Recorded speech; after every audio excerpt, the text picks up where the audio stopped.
Hello everyone, welcome back from lunch and welcome to Module 4. We're here already in the training program. Seems to be going really quickly. However, it may feel a bit slower over the coming weeks. Module 4 is our machine learning module. And in this module and also in the next module where we look at natural language processing, you're going to be doing a lot of AI and machine learning stuff. And so module 4 is about 6 weeks long, and then we've got module 5, which is a few more weeks. So really over the next 2 months, you're going to be doing a lot of AI and machine learning. I know a lot of you are interested in this particular area. I know a lot of people generally are interested in this area. The HSMA projects we've had in the past, we've had some really interesting ones that have started to explore machine learning techniques as well. But there's lots of opportunity over the next 2 months to explore lots of different things. There are lots of things that we are not going to be covering, and it's a very specific side of AI and machine learning, really, that we're focusing the course on. And I'll explain more about that in a moment. But hopefully there will be lots and lots of different methods that you will see. And one of the other things I would flag up is that I think it is fair to say that while some of the concepts, particularly things like neural networks, can be a little bit difficult to get your head around, we've made a sort of nice, gentle introduction to these concepts. Actually, the code for a lot of machine learning is so easy and straightforward because you're just using these pre-built packages and using them in very particular ways. Hopefully what you'll see is the code isn't anywhere near as bad as you think it would be. In fact, you may find some of the code's fairly simple compared to some of the stuff you've been looking at elsewhere in the course. So before we plough on and begin our journeys through AI and machine learning, Sammy had a couple of announcements that you've got to make just before lunch. Sammy, you just want to mention the couple things you had to mention? Yes, thank you. The two things I wanted to mention were the points for the DES exercise from a couple of weeks ago. I apologise for the delay in those. So I wanted to award bronze to Paula, silver to Motorola, and joint gold to Pokey and Arm. I do apologise if there's any fantastic bits and pieces I missed in there. I did try to go through all of your code in detail, but hopefully that feels fair to people, and well done to those teams that have received points. I will pop those on the scoreboard as soon as I am able to. The other thing we wanted to talk about was the NHS R and Python open source conference, which is happening in November of this year. So Thursday, the 21st and Friday, the 22nd of November up in Birmingham. So Dan and I are hoping that we will be able to attend in person. That's not 100% confirmed yet, but we're really hoping to be able to go along to that. And it would be great to see some of you there. It's an absolutely fantastic conference. I've been the last 2 years and really got a lot out of it. It's like I say, it's both for R and Python. The community are absolutely fantastic. I believe it is listed as NHSR, but they've always been, in my experience, very open to people from other organisations, as long as, again, it's sort of public sector, or, policing, all that sort of thing. The stuff that will be discussed is very transferable and applicable. So I will put a link to the conference booking onto the Slack, but it would be great to see some of you there, hopefully. Brilliant, thank you, Sammy. Yeah, definitely. I highly recommend it. I've not been myself, but the things that Sammy's reported back, I think would be a great conference and a great opportunity to hopefully meet some of you. So hopefully we are going, and a great opportunity to wear your new HSMA t-shirts, so we can find each other at the conference. What better way to do that? Okay, great. Thank you, Sammy. So let's kick off and let's start talking about AI and machine learning. And we're going to start off by talking a little bit about AI, or artificial intelligence, which is a big buzzword now, but has been, around for a long time in various guises. But certainly over the last couple of years in particular, there's been a huge increase in interest, mainstream interest, and attention and engagement with AI and AI approaches. So what do we mean by AI? What do we mean by artificial intelligence? Well, it basically refers to the simulation of intelligence, that's the artificial bit, or some aspects of what we consider to make up intelligence. And so this kind of simulated intelligence can include things like learning, so where we're learning to, the computer's learning to make certain decisions, perhaps to sort of classify things into this belongs to this classification, this belongs to this classification. I'll come back to that more in a moment. It might be to do things like reasoning. So can we can we get a computer to apply logical rules to come up with a conclusion? Having coherent conversations. I mean, for a long time, many years actually, that was actually seen as the number one way in which you could assess simulated intelligence, the performance of an AI, and there was, and I believe still is, a test where you can, people submit AIs and people try to have a conversation with it and work out whether they're talking to a real person or an AI. So for a long time, that was kind of the gold standard. Or I think that's changed a lot now. And also aspects of perception can be simulated as well. So getting computers to recognize images or speech or other sounds or whatever it may be. That kind of being able to recognize and identify things. So that's a lot of things potentially, and is a very broad umbrella. We're not possibly going to teach you all of AI in the HSMA program, or even scratch the surface. So we're focusing, as we always do with HSMA, on things that we think are useful in terms of supporting service development and operational decision making within your organizations. And we think there's a role for AI and machine learning there, and the things that we have experience of within our research team. And so that's our focus. So in the course, we're going to be focusing primarily on this learning aspect, this idea of getting machines to make decisions, or at least provide decision support. And in a lot of cases, those decisions are down to kind of classification decisions. But as I say, I'll talk more about what we mean by that in a moment. So in this module, module 4, one of the larger modules of the course, we're going to be looking at ways in which we can simulate human decision making, and you'll see lots of examples of that and how that might apply to some of the things that might be present in your organizations. And then in the next module, module 5, we're going to be looking at how we can use these kind of AI approaches to extract information from written text. And that's an aspect of that, again, just one aspect of natural language processing that can use these kind of AI-based methods to do that. And that's going to be the focus of that module. So let's talk about machine learning. So machine learning, you often hear used interchangeably with AI, but machine learning is basically a subfield of AI. It is there's lots of different types of AIs we've just looked at, and machine learning is one of those types. It's a type of artificial intelligence, and machine learning is specifically focused on trying to develop algorithms that enable machines to learn by experience and by being shown data.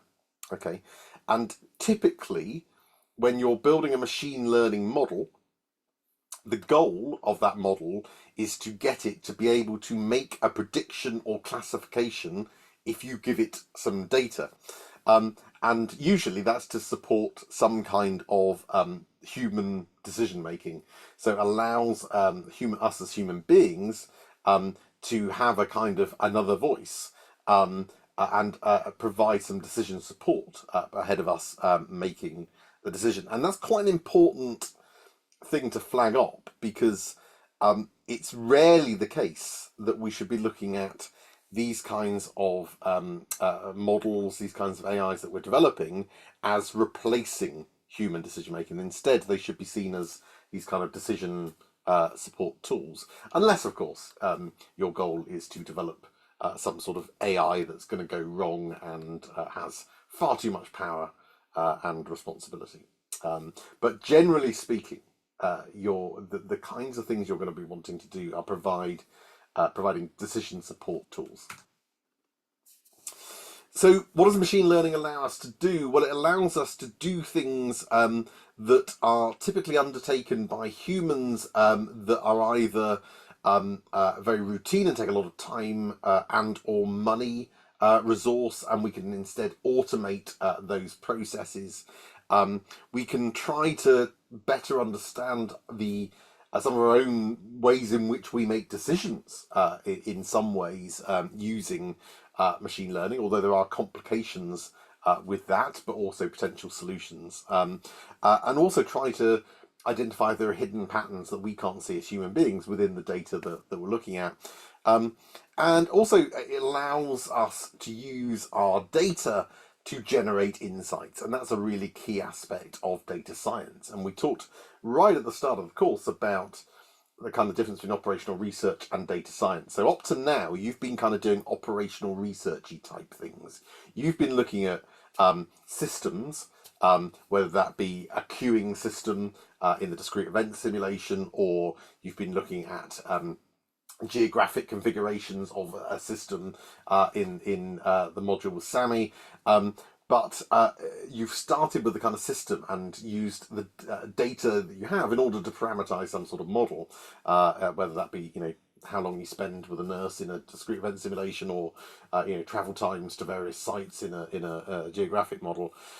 But here we're starting with the data. Right? It's the data that is our starting point, and we're exploring that data and seeing if we can generate insights from that. So there's lots and lots of potential for system dynamics. There's not lots of potential for system dynamics. I'll come back to that. There's lots of potential for machine learning to provide us with lots and lots of opportunities, particularly for the kinds of problems you'll be looking at. However, you do need to be aware that there are lots of caveats that come with that as well. And these three, if nothing else, you should bear in mind throughout this entire module and beyond. You need to always remember that machines can and will get things wrong. And the fact that they do get things wrong may mean that there are, in fact, likely will be ethical considerations, particularly when it does get these things wrong. And we'll talk more about that next week in our ethics session. And the other thing you need to kind of bear in mind whenever you're building machine learning models is you may not answer the question you sought to answer when you went in. In fact, you may end up with more questions than answers by the time you're finished. We've had a lot of we've had quite a few machine learning projects on HSMA. I would say the majority of them did not achieve what they originally set out to. Now, that's not to say they didn't find out some useful information, but sometimes the answer to can I teach a machine to do this is no, I can't. And that may well, if you're going to do a machine learning project, you need to brace yourself that could be an answer. Now, that answer will also come with likely, well, I can't with the data we've got. If only, if we were to collect data on this, perhaps we may have a chance, or try and understand why we've got these limitations. But and it can be a useful answer in itself. But just be aware of that the answer may well be no. You're not necessarily going to get what you hope to. Having said that, some of the tools and techniques we're going to show you, particularly things like neural networks that we'll come on to in a few weeks' time, are incredibly powerful and tend to be very good predictors of a lot of things. They're not always the best option, but they can be very powerful. So there is a lot of power in them, definitely. So when we talk about teaching a machine to make a prediction, in machine learning terms, what we're saying is we want it to predict some kind of output, and in machine learning terminology, our output is known as a label. Okay, so you'll get used to hearing the word label a lot. Label basically means the thing I'm trying to predict, given a certain set of inputs. Okay, And in machine learning terminology, the inputs that we are presenting to the machine from which it is trying to make a prediction of the label, the output, the inputs are known as features. So you have features, which are your inputs, and your label, which is your output.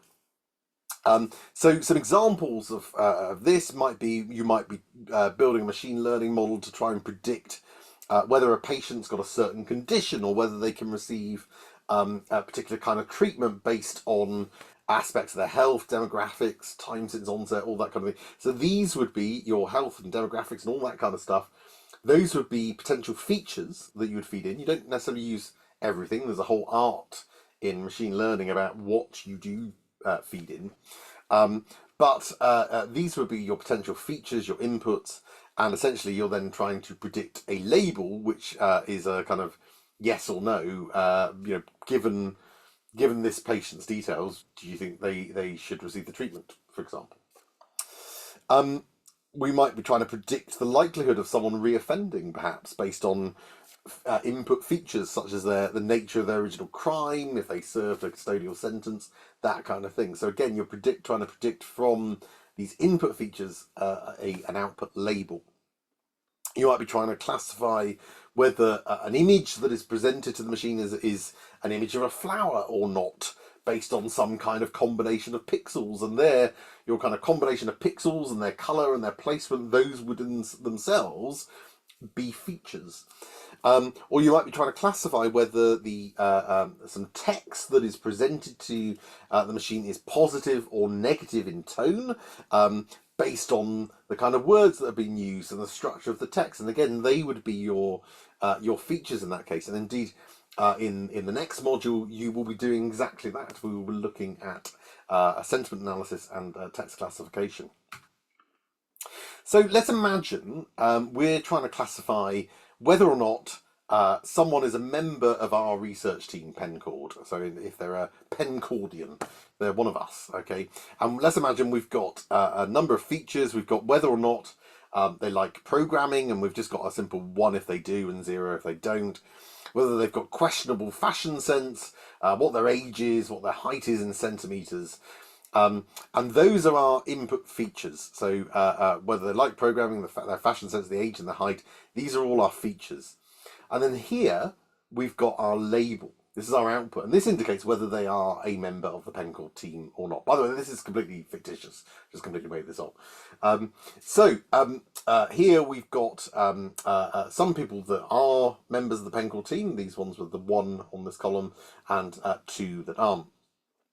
Now, in machine learning, our features, our inputs, become weighted by the algorithm that however, depending on the approach of machine learning we're using, they will be weighted in some way. And the idea of weighting these features is to try to make sense of the relative contribution that each of these features makes to making a prediction. So there may be some features that are far more important in identifying whether someone is a Pencordian, and some that are less important, and some that are not important at all.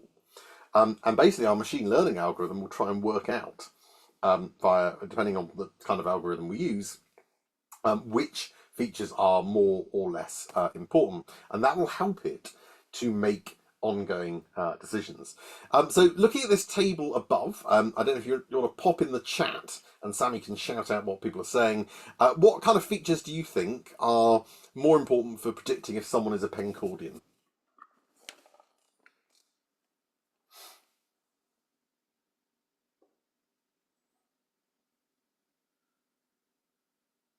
We're getting a lot of shouts of likes programming. Likes programming? Okay, yeah. And questionable fashion sense is also being mentioned. Those are the 2. Likes programming is winning, but questionable fashion sense is also getting a lot of mention.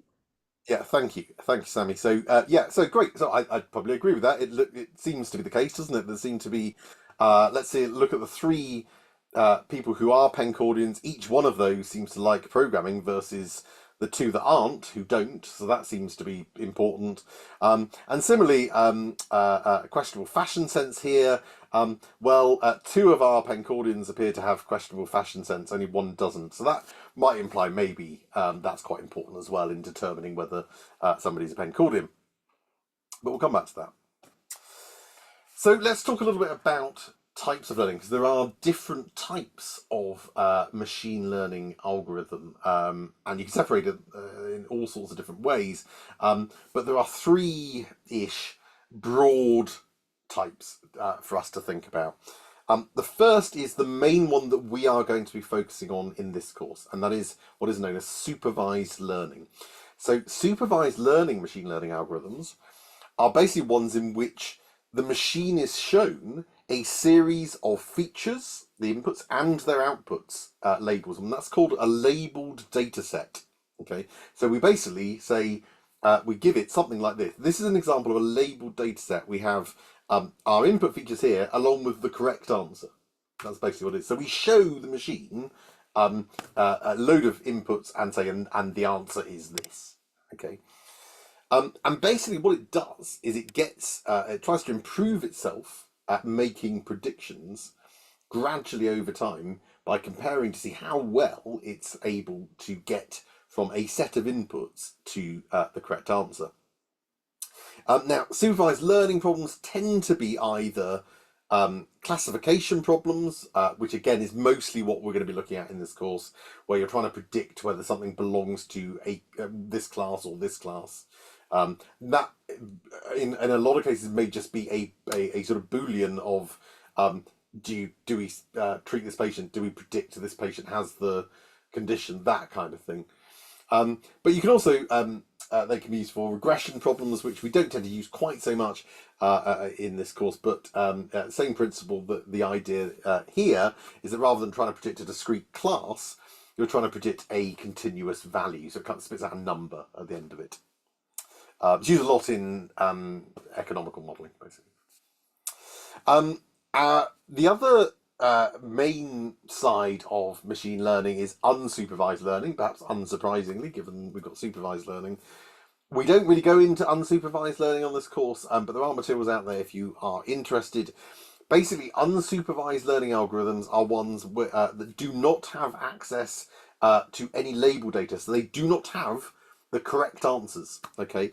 Instead, what they try to do is we present them with the data, and they try to find inherent structures, interestingness in that data. So they might look for data clusters of data that are quite similar, or look for things that seem to be standing out as anomalies, that kind of thing.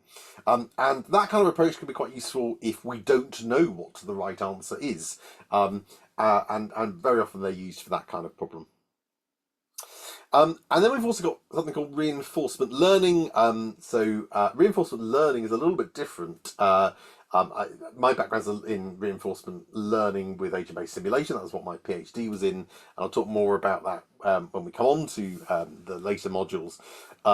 But basically, a reinforcement learning approach takes... if you've got a reinforcement learning model, basically how it learns is it does stuff, it tries things out, and the things it does lead it to either be rewarded or punished. And usually the punishment is just you don't get a reward. And so what happens is the machine gradually learns to do things that give it more reward. It's the way in which a lot of living creatures, including human beings, actually learn in the real world, and so a lot of living creatures are reinforcement learners, and so it uses that concept to try and learn. Also, so we are going to touch on reinforcement learning. We've got a nice fun session a bit later in this module looking at some of the principles of reinforcement learning. We won't look at it in quite so much depth as some of the other things, but if you are interested, again, there are materials we can point you to. It's also worth just flagging up, because I mentioned about supervised learning. There is something known as semi-supervised learning, in which we've got label data for some of our examples, but not all. But again, that's not something we will touch on here. Our main focus is going to be this supervised learning approach, where we've got both the inputs and also the correct answers. So I mentioned this a moment ago, but let's just really hammer home this point about the difference between a classification and a regression problem. So classification problems are where, as I say, we're trying to predict to which class, to which category, if you like, an example belongs. Okay. Now those classifications might be binary. In other words, it either belongs to this or this. It might be multi-class. It might be that there's multiple different potential classes that it could belong to, and there's even something known as multi-label classification, which is where something can belong to more than one class at the same time. Okay, so let's think of some real-world examples. So an example of binary classification would be a question like, does this patient have this condition or not? That's a binary classification. It belongs to each patient belongs to one of two classes. Either they have the condition or they don't. Multi-class classification would be for a question like, what condition does this patient have? So it might be there's more than two conditions. There could be one of many conditions, and we're trying to predict which class that belongs to. And a multi-label classification example might be something like, well, what are the multiple conditions that this patient has? The patient may have more than one. We might be trying to predict more than one label for this particular data point. So that's classification problems, and this is mainly what we're going to focus on. And to be honest, I think virtually everything that you'll be doing will be binary classification, certainly in the course. But also beyond that, this is the most common type of machine learning. For the kind of work you'll be doing, you'll be largely looking at binary classification problems. And that's typically that's what we focus on here. But that's typically what the kind of problem that you will be looking at. But it's worth flagging up about these regression problems as well. So as I mentioned, this is where instead of trying to predict a class, we're trying to predict a continuous value. And very often that continuous value that we're trying to predict represents a probability of something being true. So we might say things like, what's the probability this patient can safely receive this treatment? And we're trying to get it to predict the probability. Or what's the probability that they're likely to be admitted to hospital imminently, or something like that. Okay, so let's just take a pause before we go any further. What I want you to do, I want you to go into your groups and spend the next 15 minutes just having a bit of a chat in your groups about potential ideas for how machine learning could be used for problems in your own organisations. And I'm going to ask you to keep notes, and when we come back, I'm just going to ask a couple groups just to briefly share some of their thoughts, and I'm going to ask Sammy if there are any great thoughts that come up in that or in the chat to award some ad hoc points for any really interesting ideas that come up. So I'll open up the breakout rooms now. Oh, sorry, before I do that, any questions that have come up in the chat that I haven't answered yet, Sammy, or won't answer soon? No, I believe we are all good at this point. Great. Fantastic. You've got lots of compliments on your game choice, or your taking games. I'm really glad to hear that. Excellent. Thank you. Brilliant. Thank you very much. Okay, so I'll stop sharing now. I'll open the rooms. We'll reconvene at 2:15, and we'll float around the rooms and have a listen in. Right. So I'm also Zoom updated on me this morning unexpectedly, and the interface is completely different. So I'm just learning where everything is.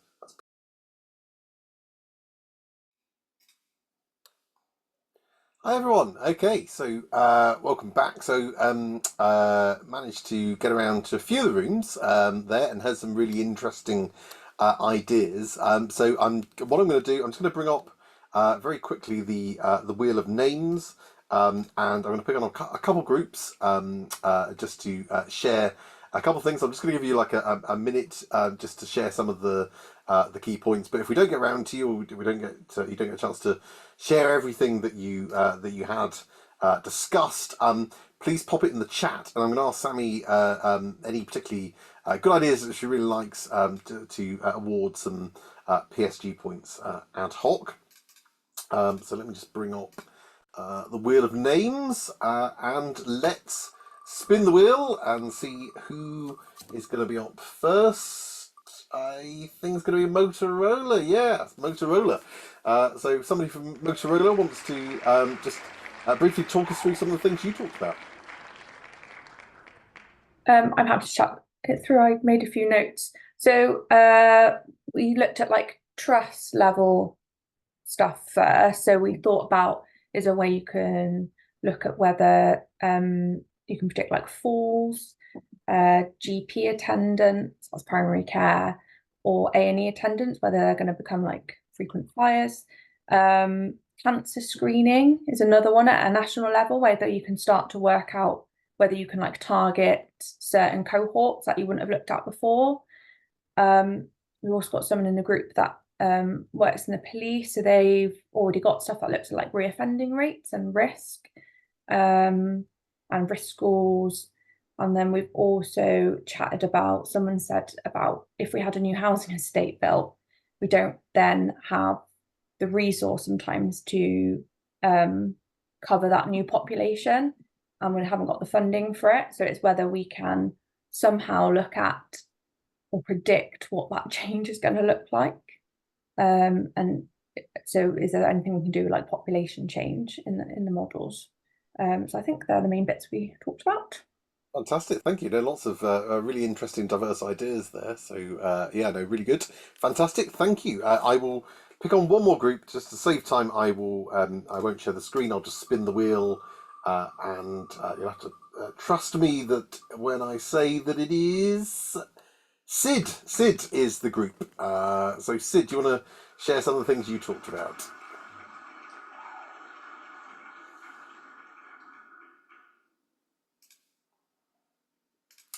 Have we got someone from Sid here? Oh, yeah. Hi. Yeah, cool. Sorry, we didn't actually get to deciding who would talk. Oh, right, I see. So yeah, we discussed a few different things. I feel like we were a little bit yeah, overwhelmed really by the scope of machine learning. But we were talking about being able to predict mortality. We talked a little bit about cancer. You could predict whether someone has cancer. There's a project that someone in the group talked about. If you like had a blood test, about a project where they had a blood test a few months before people were diagnosed with cancer, and then is, can you pick that up on a blood test? Also, yeah, is cancer likely to reoccur based on kind of features about the patient? And then in the kind of police example, there was can, based on information about a database, the details of children, can you predict which ones are likely to be victims of exploitation? So yeah, lots of different things there, but all a bit of a overwhelming approach, I think. No, well, that's fair. I mean, it's a huge area, and there's so many potential applications for it. So hopefully, as we start to look at some of the examples over the next 2 months, you'll get a sense of what can be done. I'd also encourage you as well.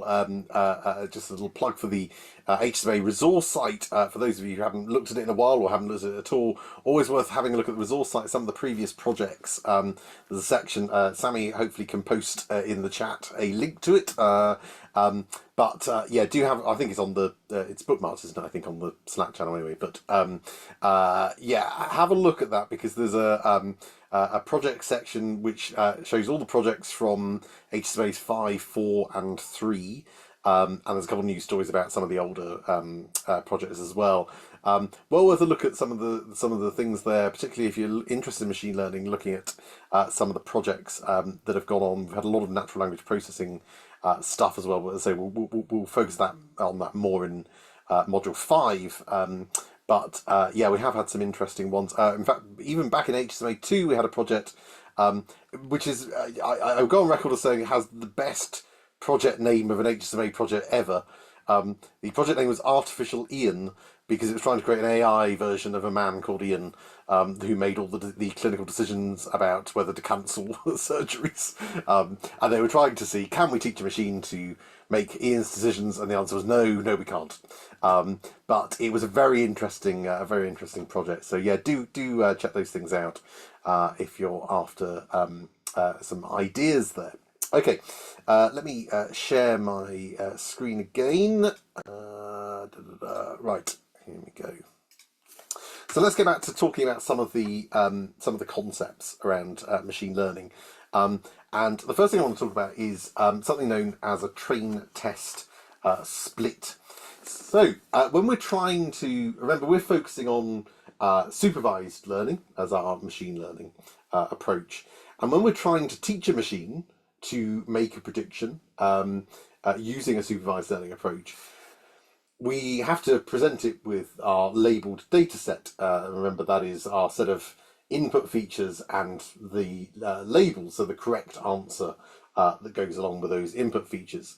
And the data that we present to the machine is known as the training set. And the training set basically features that combination of feature values and the answers. And it's from that training set that it's going to try and learn. It's going to try and learn how to get from this combination of values in the inputs to this output, and to try and get that right most of the time.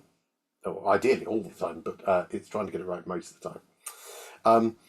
But once the algorithm has learned from that training set, we need some way of checking how useful our algorithm is going to be if we show it data that is out in the wild, and also eventually data for which we don't have the correct answer. There's no point, we need it to perform well on data for which we don't know the answer yet, because that's the whole purpose of building the model.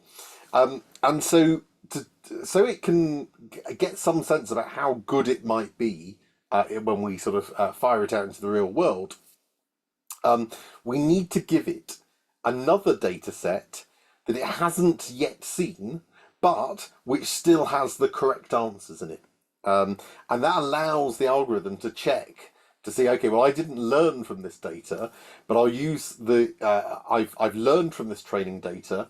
I've learned to make these kind of patterns and assumptions, and I've created my model in this way, and so I'm going to apply my logic to this data that I haven't seen yet, and that data does have the correct answers. So I can see how good I am at data I haven't seen yet. And that's a really important feature of machine learning, because it's basically something known as generalizability. We need to ensure that the machine learning models that we're building are not just good on the data that we've given it, but are good more generally, because that's the whole purpose of building them. And that data that we hold back, that it doesn't get to see during the training, but which does still have the correct answers, that's known as the test set. And so the data that we have that we're going to use for our project is split, and we split that data into, we carve off some for training, that's our training set, and then we carve off some to be our test set. And that process is known as the train test split. So here's our labeled data set. Here's our data that we've got that's got our input features and the correct answer for each entry. And we'll carve off a percentage of that, usually most of it, as the training set.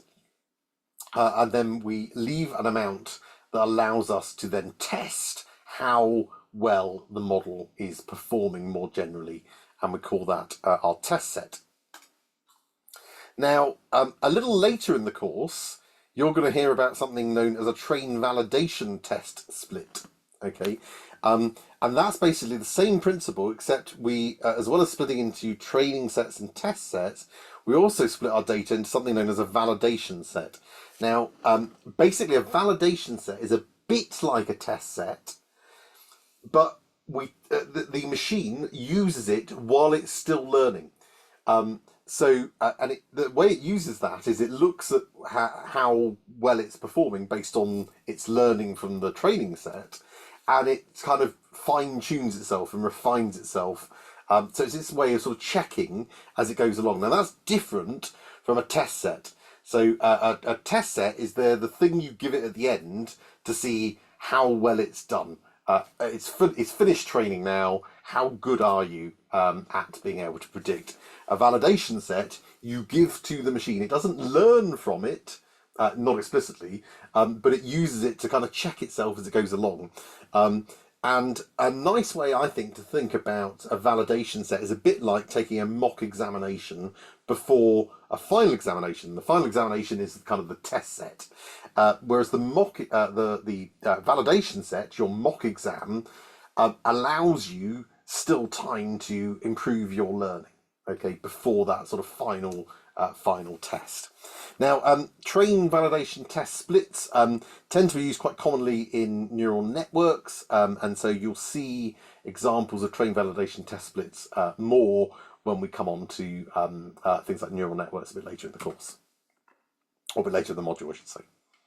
Okay, so here we've carved up our data set using a train validation test split. We said some of this is going to be your training. That's how you're going to try and work out what the inherent patterns are. As you're doing that, here's your validation set. You can check to see how well, from using this data and putting together what you think are the kind of patterns that you're looking for, how well does that translate to this? And if it's not going so well, you can use that to try and fine-tune yourself a bit. And then when you're done, when you're finished training, we'll give you the test data, and you can see how well you perform.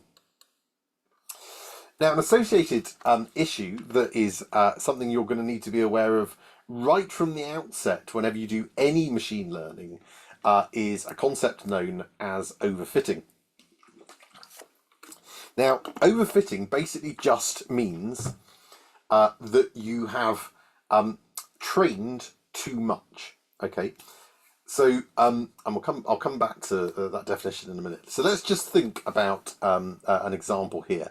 So earlier on, we looked at this data about pencordians, and we had some input features here and our label data indicating whether or not they're pencordian. And we said, quite rightly, that it looked like the most important features for determining if someone might be a member of the Pencord team or not was whether they liked programming and probably something about questionable fashion sense. They seem to be the two most important features. Now let's imagine that we are a machine learning model and this was our training set. Now let's have a look at our test set. So this is a piece of data that has been given to us. We've finished our training now. We've concluded that the fact that whether you like programming or not, and whether or not you've got questionable fashion sense are the two most important features. We've now finished our training and we've been provided with this test set. Now, if we have a look at the test set, we can see that there are two people who are not pencordians, who do like programming. So this one isn't a pencordian, but likes programming. This one isn't a pencordian, but likes programming. And equally, we've got two pencordians compared to only one who is a pencordian who likes programming. And similarly, only one of our pencordians, this one here, has questionable fashion sense. So if we were shown that as our training set, we likely wouldn't have come to the conclusions that we did.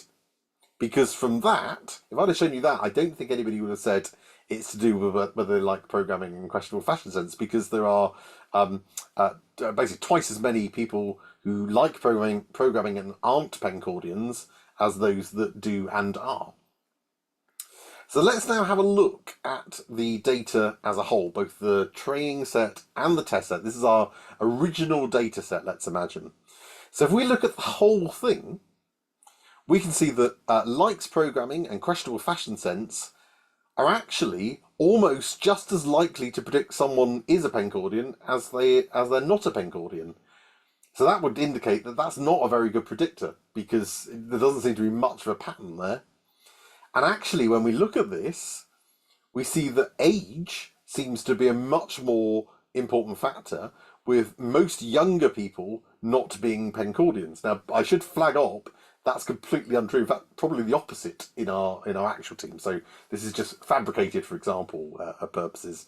I'm making no comment on the questionable fashion sense thing. I will leave that to your own judgments.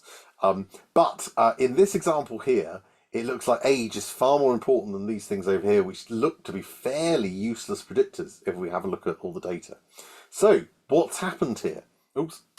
Well, basically, the training that we did as a machine learning algorithm, with the training set we had, we concluded that programming and questionable fashion sense were probably the most important features. But what happened was that our training, us looking at that, it became too specific to the particular nuances of the data in the training set. And in fact, those conclusions just don't hold water when we look at the wider data. And this is known as an overfit.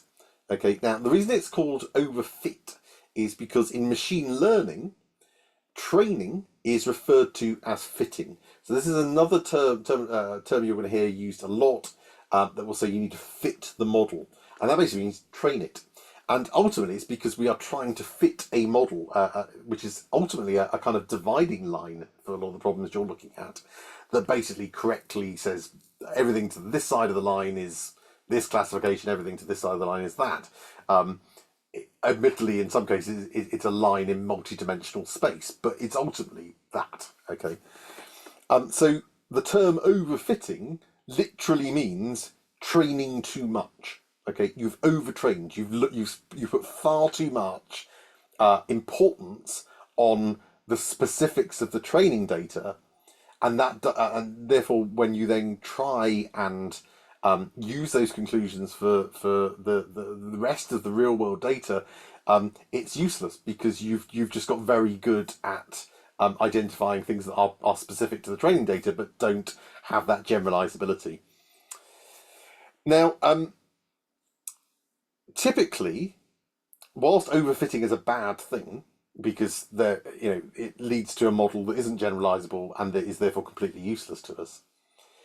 Ironically, the one thing we usually want to do with a model is to first overfit it, and we do that for two reasons. First of all, it's really easy to overfit a model. You just train it too much. Okay, so as you'll see throughout this module, you will constantly encounter overfitting. This is a regular occurrence. But the good news about that is that if it is overfitted, what we know from that is that, yes, we've trained too much, but also we must have therefore captured the important stuff. It's just we've captured lots of other stuff as well. So we've got the stuff, the kind of gold dust that we need is in there. It's just we've latched on to too many other things too. Okay, so what we tend to do is to overfit a model deliberately initially, and then pare back the training. So we know we've got to a stage where, okay, we've learned enough because it's performing well on that data. So we know it's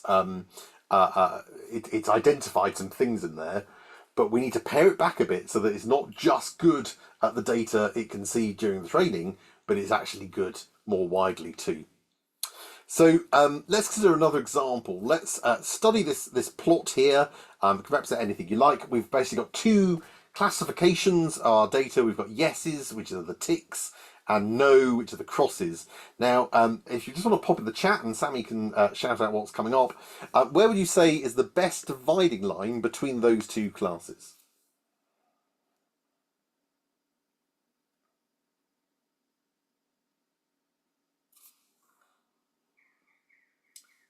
Sammy, what's coming up in the chat there for those?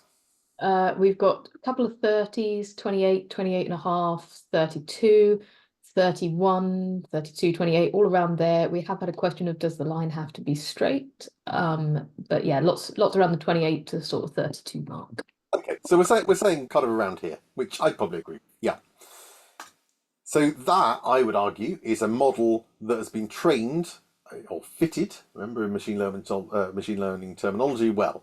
And we say everything to the left of that line we will predict as class yes, and everything to the right of that line we will predict as class no. Here's an example of a model that has been overfitted. Okay, so to answer the question that came up, no, the lines do not have to be straight, and in fact they won't be for, you will never see the lines for most of the things that you'll be doing, but if you were to imagine them, they will be very bendy in multi-dimensional space, but so no, they don't have to be straight lines. But here we've got an example that seems really good, but is actually an example of an overfit. Okay, so when we first look at this, we think that's great. It's captured, it's 100%, it's got all of the yeses correctly identified, and all of the no's correctly identified. Let's imagine that's our training set. Let's add some points now. So we look at the data as a whole, and we see, well, hang on, no, because we've got a dividing line down here. Well, there's some yeses over here. Now we can't capture those. There's various other points over here, down here. Well, we assumed that because we had a no over here, that actually that was where the dividing line should be, and in fact that was probably just an outlier, much like this one was. So in fact, a better dividing line would be here, because whilst this dividing line is excellent at the classifying our training data, it is terrible at predicting anything beyond that, and that makes it useless. That's an example of an overfit. Okay, whereas this, the performance on our training set is worse because we've got 3 incorrect answers there, but that model will be better and more generalizable when we look at the data that we haven't seen, which is the whole purpose for building the model. Now, that's overfitting, and as you might imagine, there is also an opposite problem of underfitting. And as you would probably imagine, that's if overfitting is where we've trained too much, then underfitting is basically where we haven't trained enough, or in other words, the model is too simple. It's too much of a simplification of the way in which the classifications work. And that basically means that the model is rubbish on the training set and the test set. It's rubbish on both. It hasn't learnt enough. Now, the good news is, because of that, it makes it really easy to spot, because it'll just be rubbish everywhere. Whereas overfitting can catch you out, because if you train a model, a machine learning model, for long enough, you'll end up with models that are 99%, even 100% accurate. And that's your first clue that something's wrong. Because then when you go and try it on your test set, you'll find it's nowhere near that. You give particularly something like a neural network enough time, and it will learn the inherent patterns of that training set to a T, such that it gets it right all the time. Great. That's of no use to us. We already know the answers for the training set. We need it to pick up enough of those inherent patterns in the training set that it can then apply that thinking to stuff that it hasn't seen. And that's where the power of the machine learning comes in. So I keep talking about things being good and rubbish in terms of machine learning. So we need some way of judging how good a machine learning model is. And there are various metrics that we can use to assess the performance of a model that we've built. Now, today we're going to have a look at some pretty simple, basic measures that you tend to use as kind of your first go-to for classifier type models. So the kind of models, as I say, you'll be building are mainly for classification problems. They're known as classifier models. We will look at later in this module. We will look at other performance metrics too. But just for now, we're going to have a look at kind of the core 3, if you like, that you'd instantly use. But we'll also talk about some of the limitations of that as well. So let's start with the big one, accuracy, which is the one you will hear most people talk about when they talk about machine learning models. So when we're building a classifier, remember a classifier is just a machine learning model that makes some sort of classification prediction.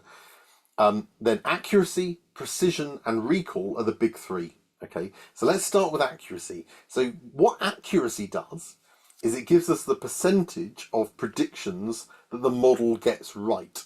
Okay, so it's just how often am I right. So let's have a look at an example here. So let's imagine that the circles here represent the real data, the correct answers. Okay, and down here we've got the machine to predict or to attempt to identify what colours these circles are. Okay, so in some cases it gets it right. It says that one's green, and that's correct, but it said that one is red, which obviously is not correct. Okay, so if we were looking at the accuracy of this machine, then we would essentially just say, what is the percentage of ones that I got right? Okay, Would anybody like to pop in the chat, and Sammy can share us out, what do people think is the accuracy of this machine learning model?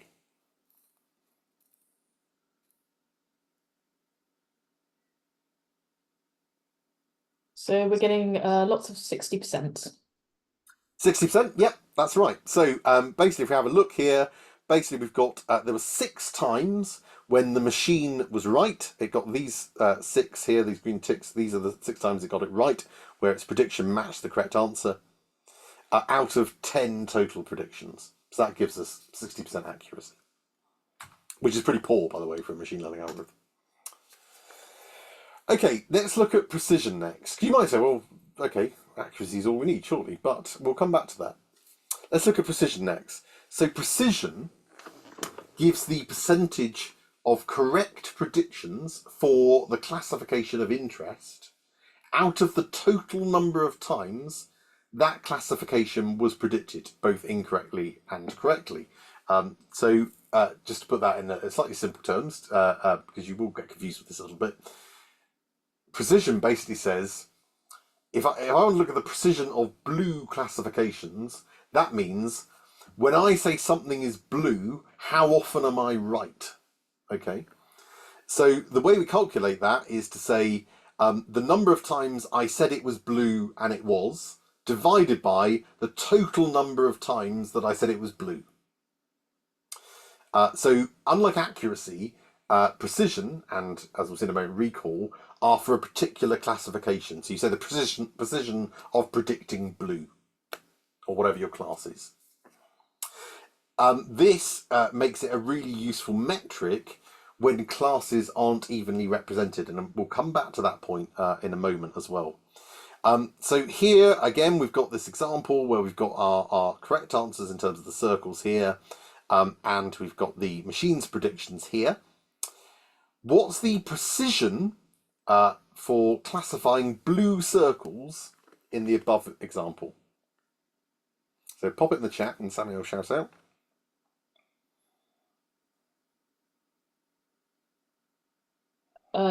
I'm seeing a range of around about 66%. A lot of the answers coming through are,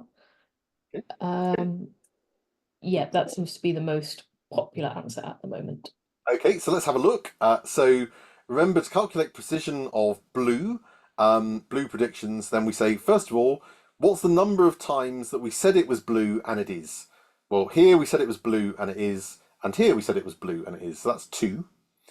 Divided by basically the total number of times I said it was blue. So that's the true positives, which I've just calculated as being 2, plus the number of times I said it was blue and it wasn't blue. Okay, and there was a time here where I said that the circle was blue and it wasn't, it was actually red. So we've got basically 2 over 2 plus 1, so 2 over 3, 2/3, 66%, basically. So that's precision. And then the final one we've got is recall, which is kind of similar but also the opposite. So recall basically gives us the percentage of correct predictions for our classification of interest out of the total number of examples that truly have that classification.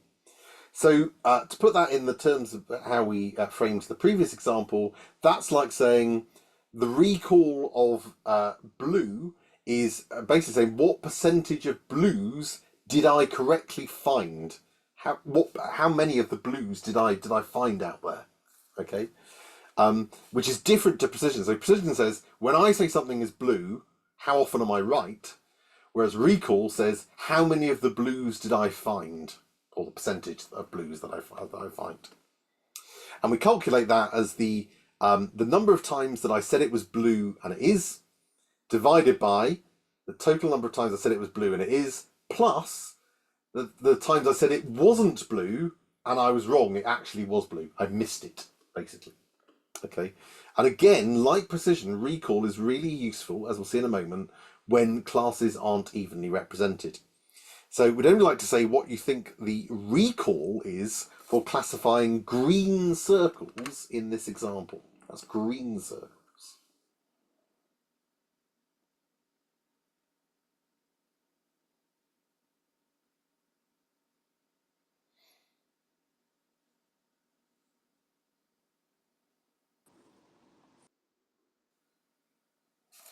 We've suddenly had a flurry of 50%. 50%, yep. Okay, let's have a look. So we want the number of times I said it was green and it was. I said it was green and it was there, and I said it was green and it was there. So that's 2 divided by 2 plus the number of times I said it wasn't green. Sorry, the number of times I said it wasn't green, and I was wrong, it was. So how many greens did I miss? And here I missed a green. I said it was red, and it was actually green. And here I missed a green. I again said it was red, and it wasn't. So I've got 2 divided by 2 plus 2, which is 2 over 4, which is 50%. So let's think about what these things mean in reality. So imagine we're trying to build a classification model that determines whether or not someone has cancer. So a high accuracy would mean that the model has correctly diagnosed people as either having or not having cancer most of the time. A high precision of cancer diagnoses would mean that most of the time, when it says that someone has cancer, they do have cancer, and it's rarely telling someone they have cancer when they don't have cancer. A high recall of cancer diagnoses would mean that it's picking up most cases of cancer, and it's rarely saying that someone doesn't have cancer when they do. So it's managing to go out and find more of them. Okay. So would anyone like to pop in the chat any thoughts about why a high accuracy on its own might be misleading?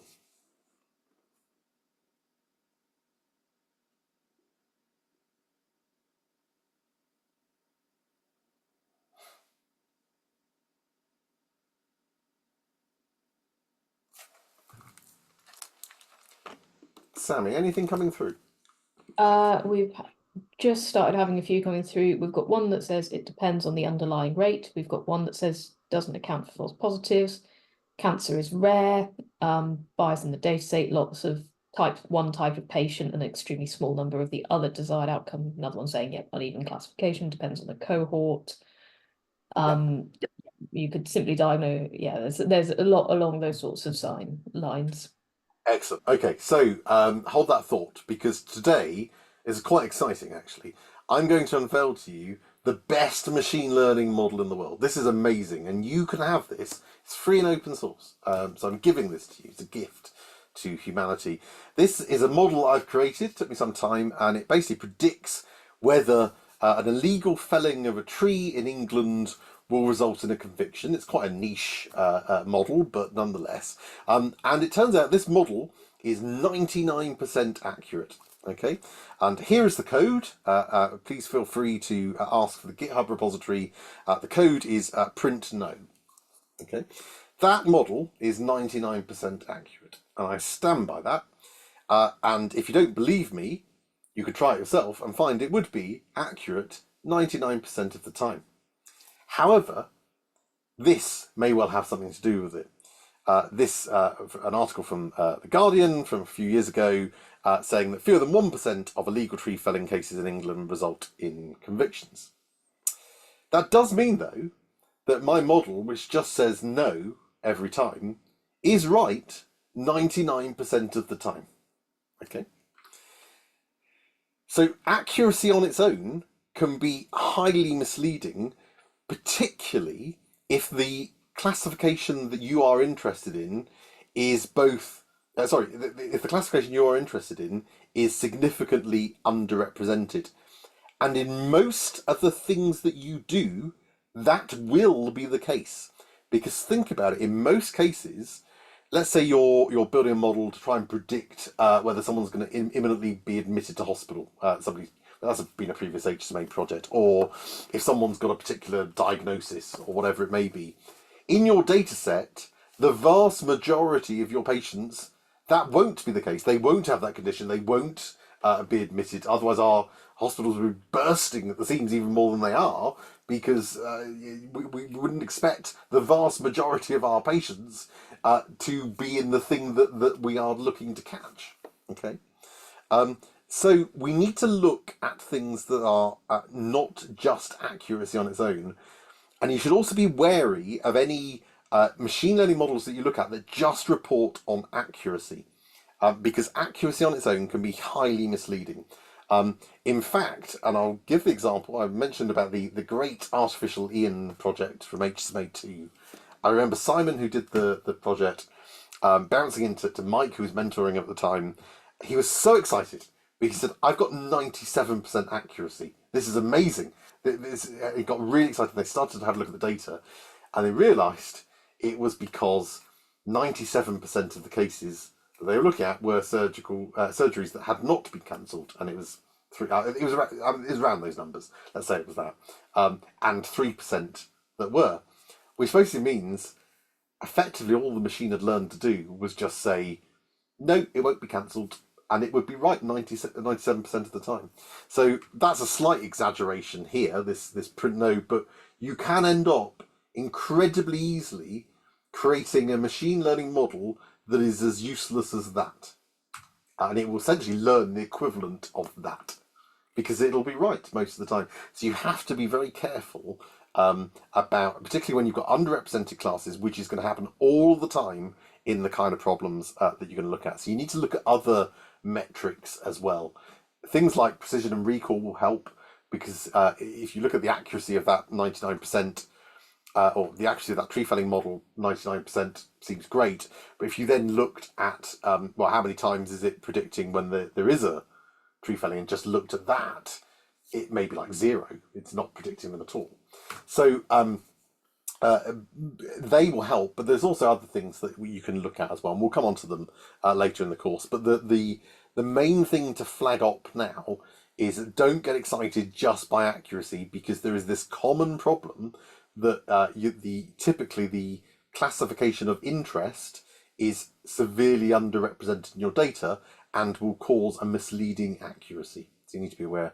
By the way, there are things you can do to help that as well if you've got underrepresentation in your data. One of those things is you can actually create more data. You can create fictitious data, which is known as synthetic data, to boost up your classification of interest. So you've got more people coming into the hospital.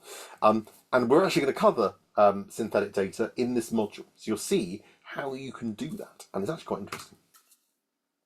So just go back to this example here, where we had our simple dividing line between yes and no. If we look, yes, I did count all these things when I originally did these slides. So the accuracy of that model is 93%. If we put on, if this is our model, our dividing line at 0.30 here, because it gets 38 out of 41 are correctly classified. In other words, it only got these 3 wrong. The precision of yes is 88%, whereas the precision of no is 100%, because it got all those no's. And the recall of yes is 100%, and the recall of no is 83%. So basically, what those results suggest is that this model is better at saying you do have this when you do than it is at picking up cases where you don't have it. And depending on what you're trying to build it for, that might be okay. And there's usually a trade-off. But it very much depends on what it is that you're trying to predict. Whether you have that kind of trade-off, where you say, I'd rather pick up more cases that when people have it, I'm better at finding those things, even if that means I'm a little worse at picking up where they don't have it. So sometimes I'll say they have and they don't. Or the opposite. Okay. Any questions, Sammy, from that have cropped up and remain unanswered? Yep, so I'll quickly flag a few that have been, or I've tried to answer, just in case there's anything you would like to add to it. So one of them was around, is overfitting, I think we may have kind of gone on to cover this a bit more, but is overfitting to do with the size of the training data or not so much? And I was kind of saying that it's often due to either some of the kinds of models we'll teach are a little bit more prone to overfitting. Some of the parameters that you might set within the model might lead to your model being more overfit and not so good at generalizing. And there are also other ways that we can sort of make models better at generalizing as well, other techniques we can apply. But anything you'd like to add to that? Yeah, so we'll come on to a little bit later in a couple of weeks. We will look at how you combat overfits. Overfits generally emerge because you've trained your model too long or your model is too complicated. And the best ways to avoid an overfit are to stop training your model as long and to make it simpler. They are by far the most effective ways to reduce overfitting, and you'll see some real examples of that as we get on through the course. Fantastic, thank you. Another one was, what should the ideal split between test and training data sets be? So I've kind of like the rule of thumb I've generally seen is sort of 80% training, 20% testing. If you're doing a validation as well, split your training into a further sort of 80-20 split. So within that, there's also, we do go on to talk about something called K-fold cross-validation in I think next week. So that will also help with that sort of thing. But any additional thoughts on that? No, I mean, 80-20 is usually a good starting point. I will say as well, I mean, so that question kind of flags up what may be an answer to a lot of this is that there is no right answer. And what you'll see over the course of the next couple of months with machine learning is that this is as much an art form as it is a science. There are very few right answers. And a lot of the stuff you will do in machine learning is exploring and trying things out and seeing what works well for your data. And there are some sort of general principles of these algorithms tend to work well for this kind of data, but there are no hard and fast rules, and it very much is an art form. And a lot of the time, if you do a machine learning project, you will spend a considerable amount of your time exploring and trying things and seeing what works and comparing it. There's a huge amount of that in machine learning. So, 80-20 is a good starting point. In fact, a lot of the training examples use the 80-20 split. But that it might be for whatever reason, your data is better with a 60-40 split. I mean, there is no sort of correct answer on that. And there are raging debates around things like batch sizes in the machine learning community. You don't need to understand what that is yet until we get into the neural networks. But there's all sorts of stuff. People that have done this for years and pioneered this stuff can't even agree. So I flag that up now because the answer to a lot of questions may well be there is no right answer. Unlike something perhaps like, there's a bit more rigid, like a discrete event simulation, which is based on, a very kind of structured approach. Fantastic. One other I will flag. Someone asked, are precision and recall the same as sensitivity and specificity, just different terminology? So just to be helpful there, sensitivity and recall, I believe, are the same. Specificity is different and precision is as discussed. So, and unfortunately, the terminology does overlap or be slightly different to someone raised, I think, sensitivity and positive predictive value. So yeah, it's great fun trying to keep track of all of these.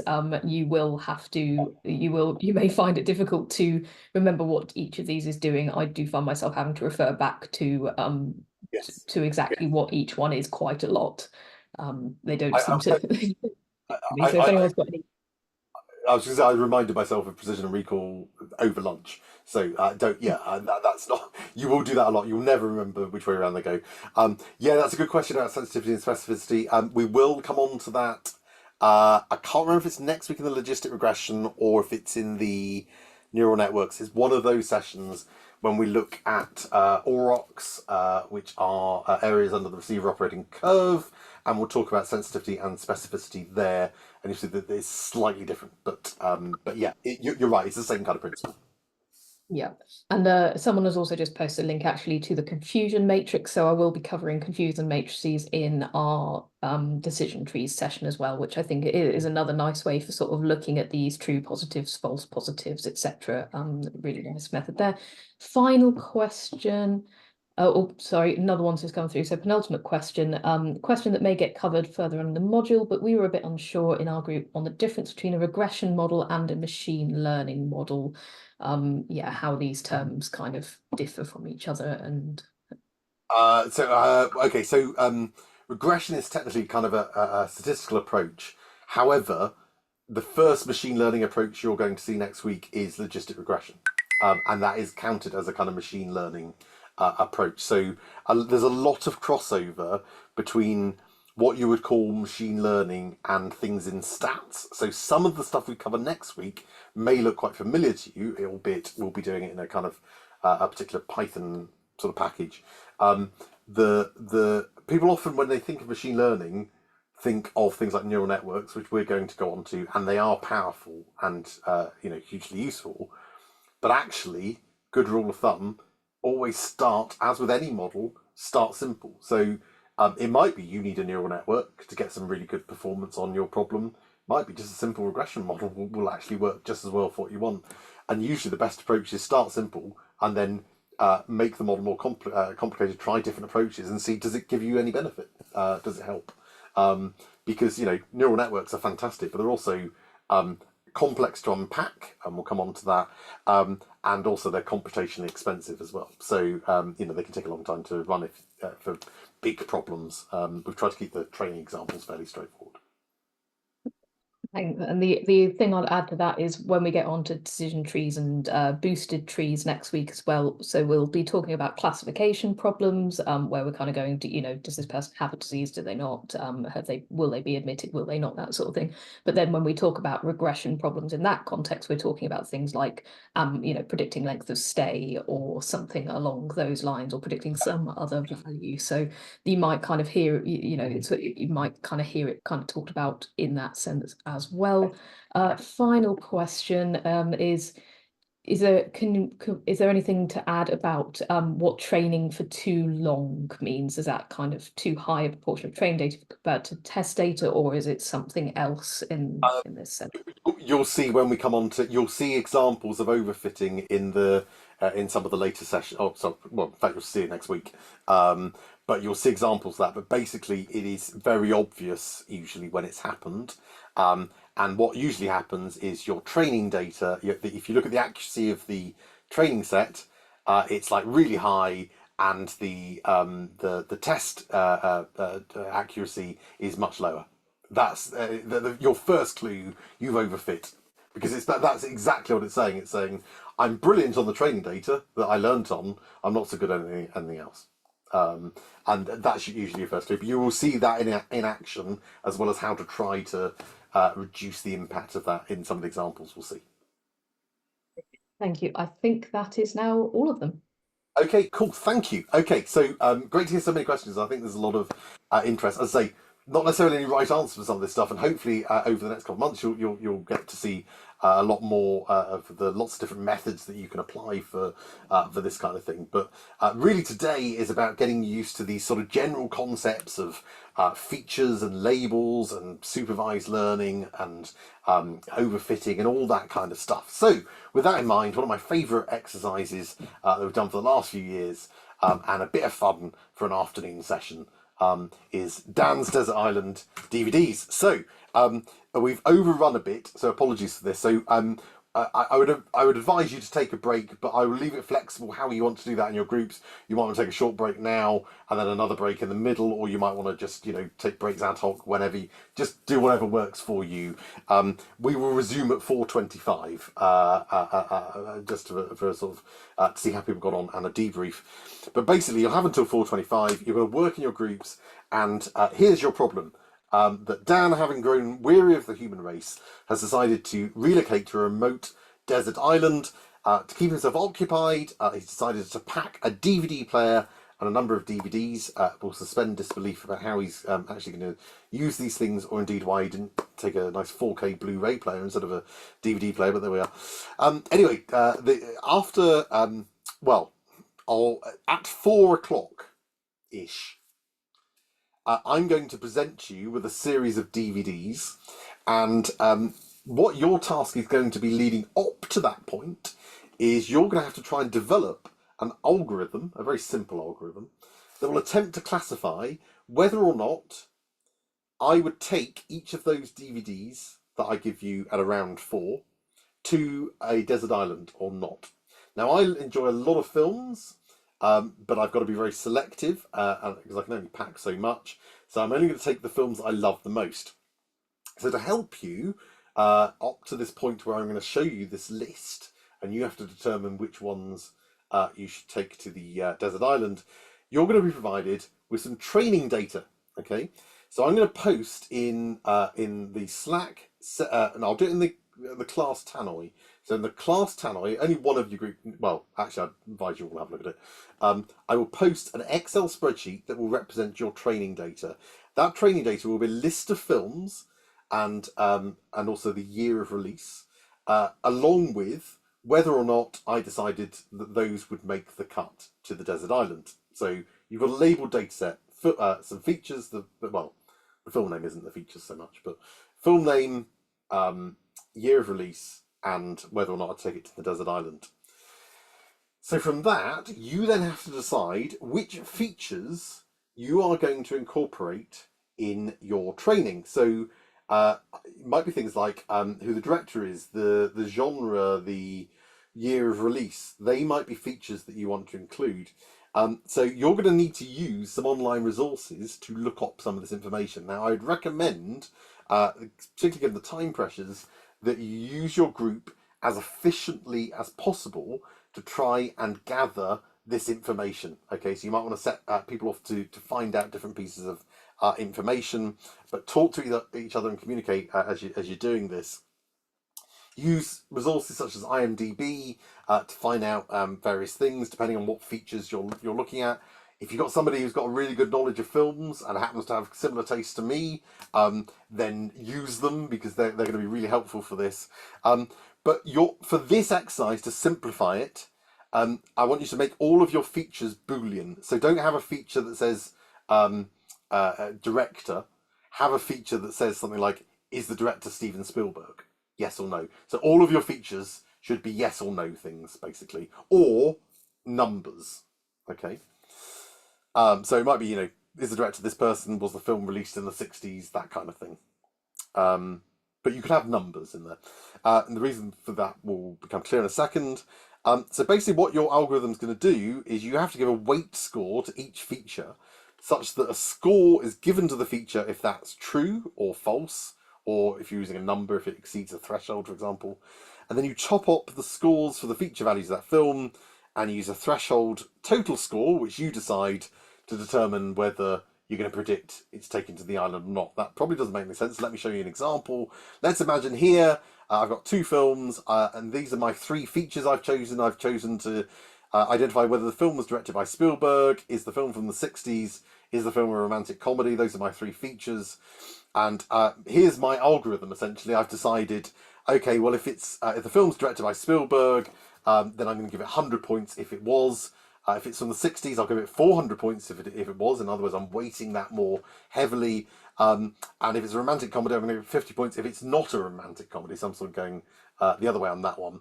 And I'm going to say that any that score over 200 points, I will say that's my threshold for predicting it will go to the island. So that top one doesn't make the cut, but the bottom one, predominantly because it's a film from the 60s and gets those points, does. Okay, but you're going to make this up. And you're going to do this by trying to look at the data that's there and look at the data that you're assembling and see if you can see, as human beings, patterns that are starting to emerge. Should they exist? I wrote this just honestly from films that I'd watched and decided, I love all the films on there, but, well, most of them. These are, I basically selected any films that I had watched that off the top of my head and said, these are the films I really love and I would definitely take to a desert island. Okay. But previous years, we have had people that come up with some really interesting stuff. I think we even had a 95% accurate predictor one year, which is really cool. Basically, at around 4-ish, but keep an eye out on Slack and also announce it on Zoom as well, I will release the test set. You'll get the same thing, but you'll get a spreadsheet this time that has the test set data, and you'll then apply your algorithm. You're not allowed to change it at this point. You'll then apply that algorithm to that new data. If we run short of time, we'll come up with a separate plan, but I will give you warning before that's incoming. I'll be floating around as well, as will Sammy, and listening into what you're doing, but don't worry if you don't quite get to the end. The purpose of this is to get you used to these concepts of features and weighting and labels and all of this kind of stuff that we've talked about today. But if you do manage to get through this and you manage to check your test set, then you can look at things like accuracy and precision and recall, etc. as well. Okay, and we'll see when we come back how people got on with that. Okay, I'm going to open up the breakout rooms now and say if you do want to break, go and stretch your legs, but you've got until 4:25 in total, and at around 4 o'clock-ish, might be just after, I will post the test set. So I'm going to post the training set on the class Tannoy channel now. You'll need to download the training set, which is just an Excel spreadsheet that you can open up. I'd advise make sure that one of you is sharing your screen in each group and go from there. Cool. Right, let me stop sharing and I'll open up the rooms.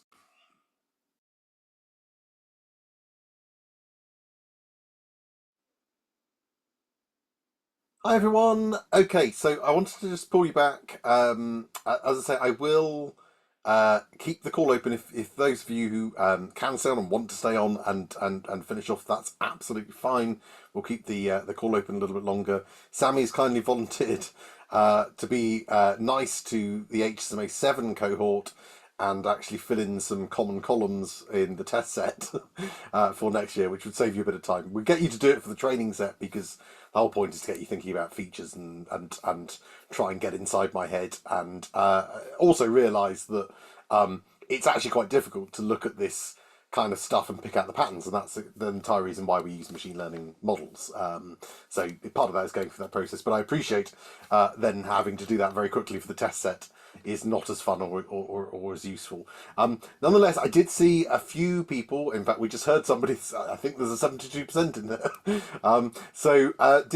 If anyone wants to just sort of shout out, did you manage to assess your metrics of your model? Anybody that managed, any groups that managed to do that, and how did your algorithms fare? We managed to get there actually, yeah. So we got a score, an accuracy of 76.32%. 76. That's pretty good. Okay, so which group is that? Sorry. That's Zlog. Zlog, fantastic. Okay, and did you get around to checking precisional recall? So we've just started working on the precisional and recall, but we haven't got that as yet. But Okay. did identify that you really do like a film that is about 130 minutes long. That's your sweet spot. Yes, that seems to keep coming up. I'm not quite sure if I just like watch. I've probably got no life and just like watching really long films. But yes, I hadn't noticed that until I've sort of in another group as well picked up on it. No. Brilliant. It's Yeah, only sorry. 100. It's only 130 though. It's not like 130 to 140 minutes. It's not longer than that. Oh, There's a sweet right, spot. okay. Wow. So it's very, very specific. Just over 2 hours is my limit. Excellent. Thank you. But that's, I have to say, 76% is pretty good for something you're trying to work out manually by looking at it and sort of trying to pull apart in a list that I just spewed out of my head and didn't know if there was a pattern there. So that's a pretty good result. Anybody else? Pokey got 78.9. Oh, sorry, yeah, 2 over there. So Oh, sorry. Pokey, sorry, it's had Yeah. 79, you say? 78.9 accuracy and 81 precision. Oh, fantastic! That precision on the predicting yeses, I guess. Mm-hmm. Yeah, fantastic. That's pretty good. Okay, well done. Anything you noticed in that? What was your algorithm mainly weighted around? We did a general kind of movie rating, which we pulled off the internet, being from the 80s. Certain directors we put you as yes or no, and then whether it was horror or sci-fi. And then we included a not certificate A. Oh, okay, cool. Yeah, that's interesting. I remember one year, one group who got quite good accuracy, I think concluded basically if it had robots and time travel in it, then just say yes. Seemed to work quite well. Brilliant, fantastic. Thank you. That's a really good score, 78.9. Anybody else? Sorry, Chris, I think it might be you that was coming in as well. Yes, that's right. A little sheepish now because everyone's going with a better score than us, but we did get a score. We got a score of 65% though. Accuracy. Still pretty good. And what were your weightings? Any sort of insights from that? Over 130 minutes was one for us as well. 60s or 80s. So if it was either of those, then a yes, and if not, then it's a no. That was a very strong correlation. Hitchcock was quite a good one as well. Others less so. Yeah, that's interesting. I do like a lot of hit short films. I hope you all take this as a film recommendations as well that you can go off and look. I think Chris disagrees with me on one of them at least, and it may have been one that appeared twice in the test set. Anybody else? In ARM, we got a quite low accuracy of Okay. about 40%, but a high precision. So we don't think there'll be anything you don't want to watch. Oh, okay, right. You might be missing some of your favorites, but there'll be few duds. So Yeah, well, actually, that's quite interesting in itself, really, because so even some of the things that I said no to so every film on that list I've watched, um, and most of the ones I said yes were ones where I've either have or would rewatch multiple times. But that isn't to say some of the other ones I wouldn't and didn't still enjoy. So there were far fewer no's than yeses. So actually, that's quite interesting that you've kind of pulled out that aspect of it. I think that might be a good scenario if you were stuck with a limited selection. So Yes, yeah, absolutely. Somebody did point out that I'd taken Castaway with me, which I didn't really think about. Perhaps not the best film to watch on a desert. Maybe it is. I don't know. I can't work out if that's a good thing or a bad thing. But anyway, any other groups? In Denise, we got 76% accuracy. We've not looked at the other statistics yet, but we looked at sci-fi, 80s.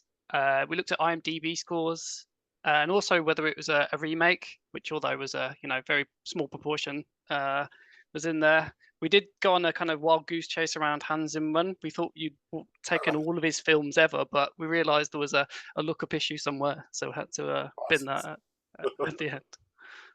Excellent. No, thank you. Any others?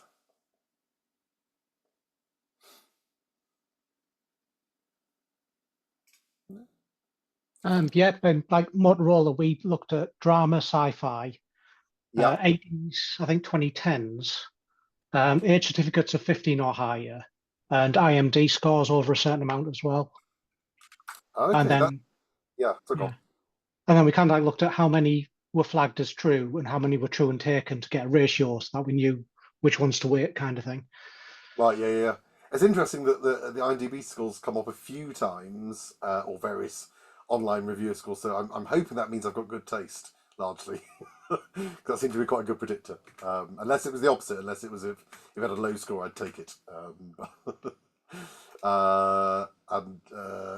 Okay. Anybody else?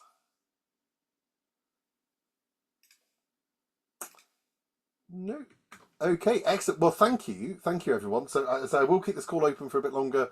For those of you who didn't manage to get to that point and we're nearly there, or you want to do a bit of extra calculation, do post in the chat as well and let us know, and update us and post on Slack, etc. what you managed to get out of that.